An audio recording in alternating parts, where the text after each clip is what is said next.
গল্পের বই। খাওয়ার এখন আর এগুলি আমি মনে করতে চাই না, এগুলি আর বলতে পারবো না। সকালবেলা ভিডিও কলে কথা হতো, এখন সকালবেলা যদি কোনো ভিডিও কল আসে তখন আমি বলতে পারি না, কারণ আমার বুকের ভিতরটা হাহাকার। দুর্গাপুজো, কিন্তু যে বাবা মায়ের জীবন থেকে তাদের পূর্ণবয়স্ক সন্তানের অস্তিত্বই মুছে গিয়েছে, পুজোর ঝলমলে আলো কি আর প্রবেশ করতে পারে তাদের আঁধার ঘরে?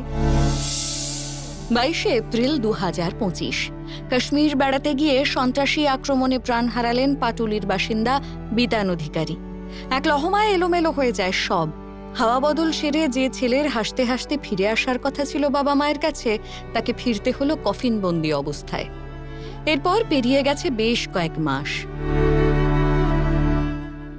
কিন্তু ওরা পেপারে দেখছি, খবরে দেখছি, বলছে এই সিঁদুর থেকে মহাদেব হয়েছে, এইটু আর বলতে পারবো।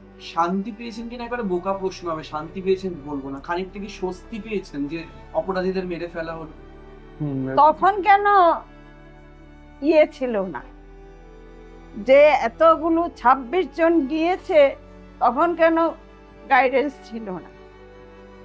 তখন কোথায় ছিল না? প্রথম কথা হলো খুব মর্মান্তিক ঘটনা ঘটেছে, আর আর দ্বিতীয় হচ্ছে যে সে আনন্দ করতে গিয়ে ওইখানে ওর জীবন গেল। এটা কি সহ্য করা যায়?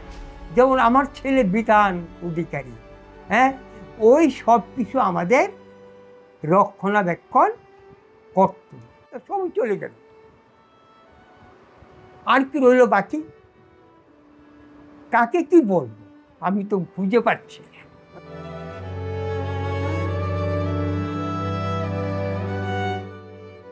অপারেশন সিঁদুর কিংবা মহাদেব, অতি সাধারণ ঘরোয়া বাবা মায়ের কাছে সবটুকুই ধোঁয়া ধোঁয়া। উজ্জ্বল কেবল সন্তানের মৃত্যু পরবর্তী সময়ের ঘন অন্ধকার, শতপ্রদীপের আলোতেও যার আলোকিত হওয়ার সম্ভাবনা ক্ষীণ। ক্যামেরায় সুমন দাসের সঙ্গে রমেন দাসের রিপোর্ট, সংবাদ প্রতিদিন .in। ফলো করুন সংবাদ প্রতিদিন ডিজিটাল।